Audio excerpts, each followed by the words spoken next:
Yes, Mr. Rabi is here to look at the development surrounding the comments credited to former head of state, Gowon, Yakubu Gowon, on the Nigeria Biafra war and why he spared Ojukwu's life.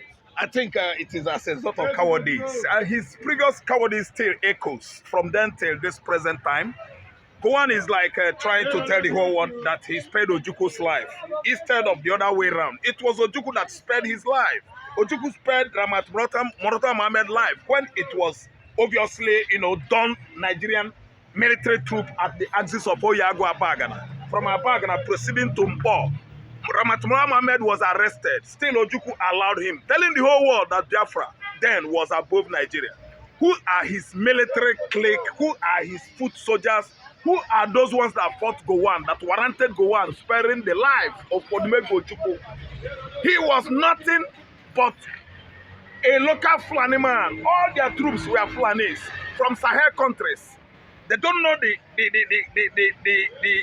the military, warfare, the military strategies, the military criteria, what it takes to be a soldier while you're on the battlefield, taking cover. You know what it means when you lie on the ground. Those were some common languages we use in those days of our youthful age. The Fulani soldiers, they don't take cover. They don't lie on the ground. They stand on their feet, shooting as if they are hunters, local hunters. Biafran military troop has been prevailing on them until British government, Labour government, started supplying Gowon. Gowon-led military clique with arms. Oga Ojukwu was just eking out, most of the money he used to import firework into Nigeria from his father's money. Oga Gowon does not argue. He can never equate argument with Ojukwu.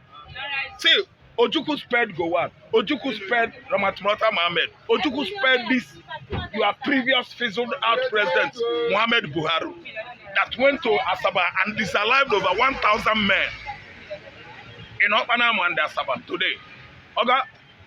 Gowon was asked to tender apology 3 years ago to the Igbos. He messed up. He said he had no regrets killing the Igbos, fighting Nigerian Biafran Civil War. And he knew how many knocks he received on social media within 1 hour. Over 3 million people within and outside the Igbos hated what Gowon said, and they started lambasting him online. Okay, let me tell you, his birthday yesterday, what came out from his speech was as a result of cowardice. Cowards, they died many times before their deaths. Gowon actually died 1966 before the war, actual war began, because he was a coward.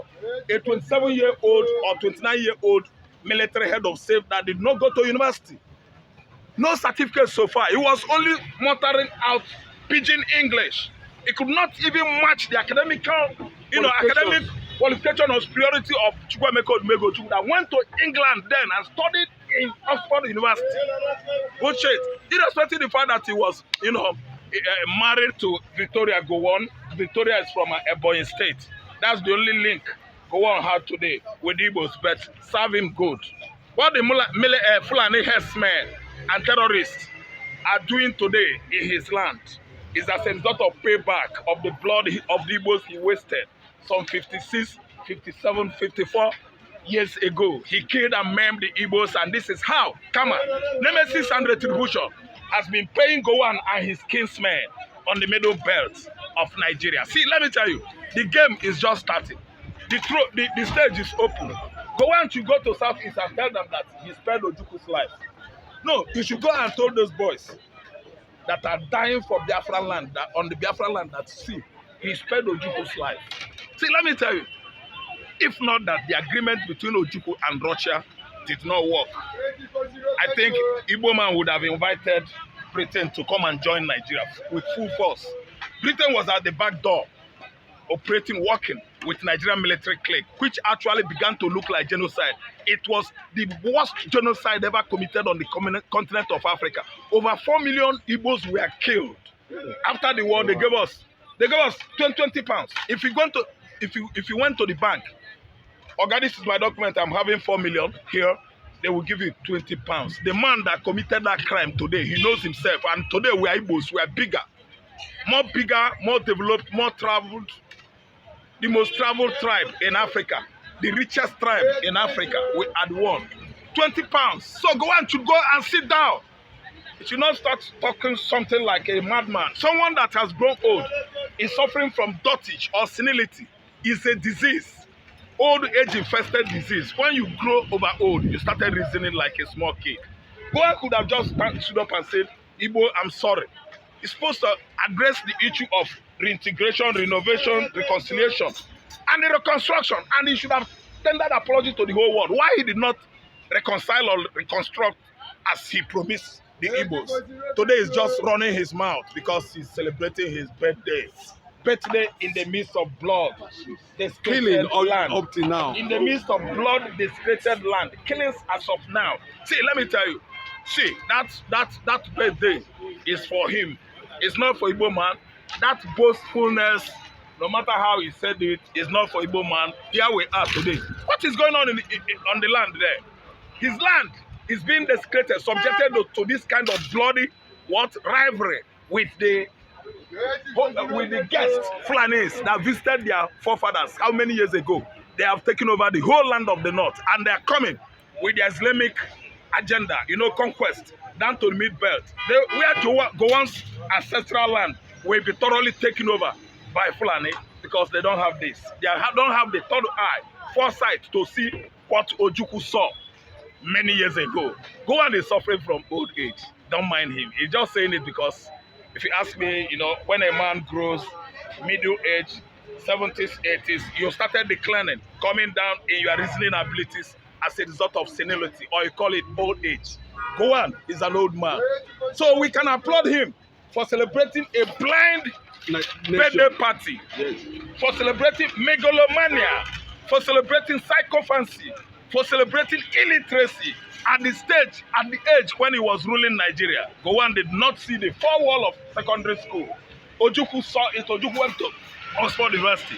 Gowon is celebrating quackery, ethnic bigotry that has engulfed the country today. That wasn't a birthday. It was, if you ask me, insanity of the highest order. Okay, as it stands now, there have been reactions coming from Biafrans all over the world, including middle belters, telling him that you are supposed to go and marry Nigeria. That they were telling him. Why did he marry Gowon? Victoria Gowon. Victoria Gowon is from Ebonyi State. You keep on demising, disaliving your in-laws. You keep on killing your in-laws, fighting yourselves. You don't even have love for your wife, your Igbo wife.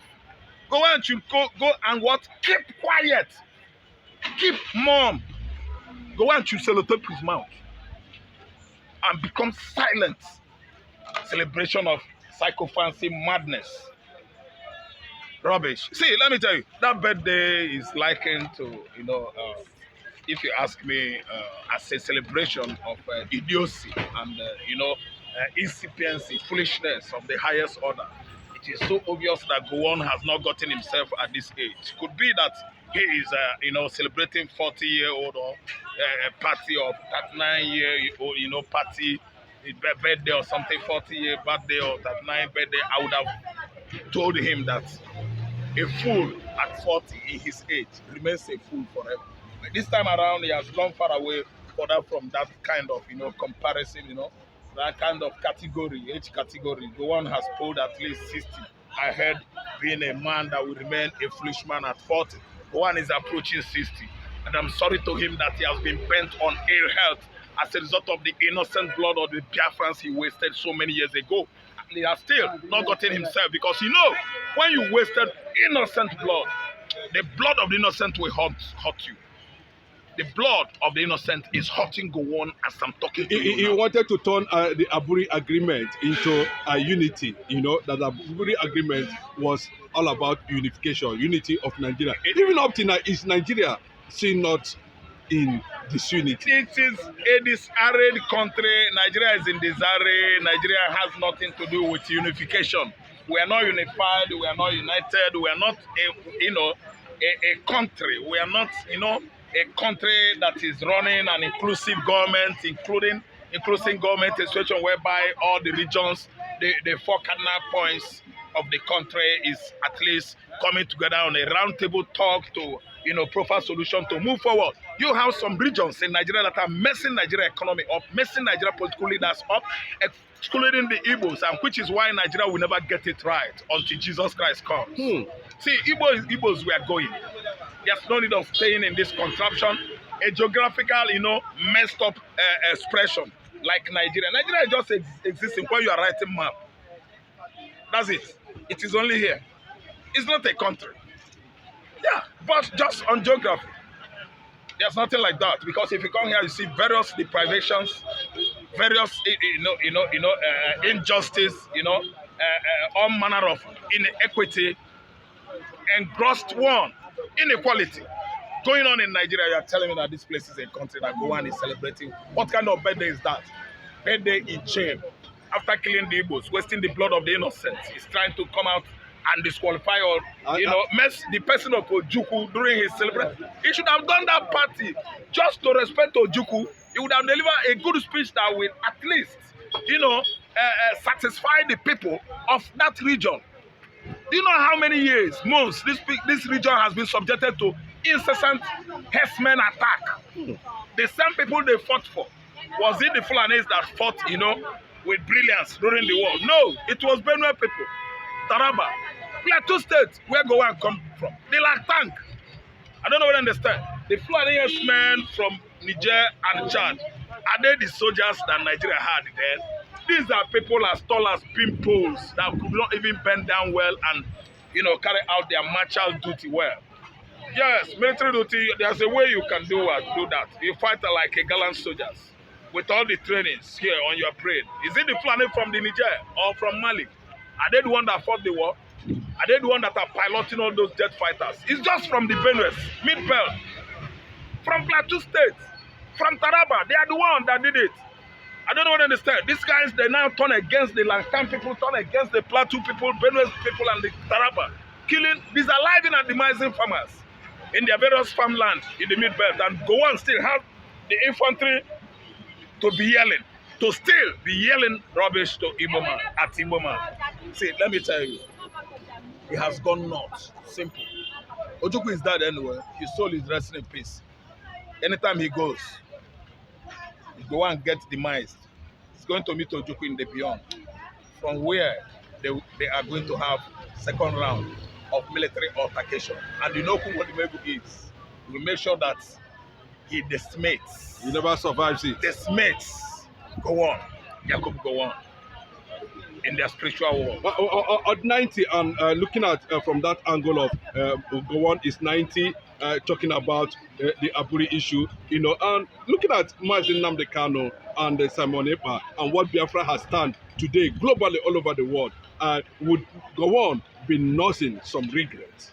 Yeah, there are much regret. If you ask me, numbers of people that were, disalived by the Fulani herdsmen terrorism on the Middle Belt, Gowon is nursing regret.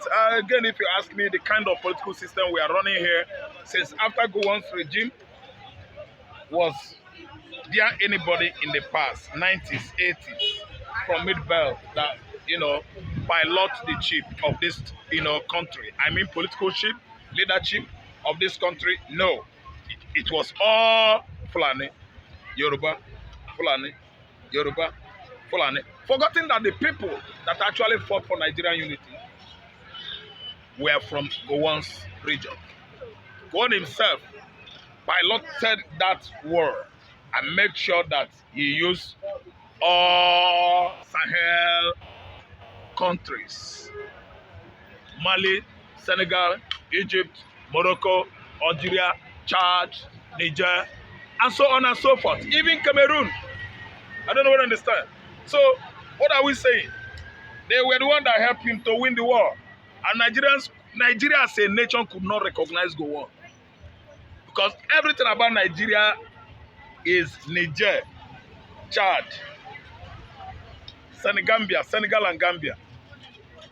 Those are the home countries of Fulani race, with Mali as inclusion.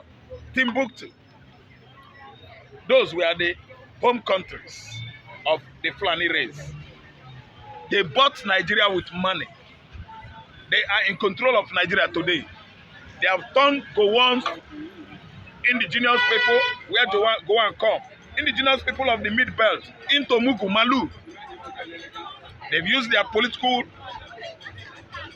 expertise and make sure that they bend the Mid-Beltans down like goats. If you ask me, the Mid-Beltans in Nigeria are political goats to the Fulani hegemony. They remote them, they control them. Gowon's region has not had any added anything good to Nigerian political stage system since the inception of Nigerian Biafra Civil War till today. Nothing again. After Gowon, Dimkat staged his own coup. Suka Dimka was what? Is alive. They killed him now. Suka Dimka. Go work them. Those are from Gowon's axis. They were all disallowed, with shame and disgrace. While Igbo man still falling back, nursing his injury from 1970 to date, and God has helped Igbo man excelling. Hallelujah. So what is it that God has not done for us? The people that fought the war using British, Egypt, Russia, and so on and so forth, who are now regretting. Political leadership of the country is all about Southwest and the North. Southeast has been deserted. I don't know what I'm saying for a very long time now, and this is how Nigeria is receiving the boot. Nigeria is at the receiving end. Nigeria is growing sick and sick on daily basis because they could not embrace the reality. It is not ideal to keep on telling the whole world lies every day. Time is going to come when lies expires. And when lies expires, reality will come to play out. The Prince of Africa is about to announce himself the first Jewish state in Africa.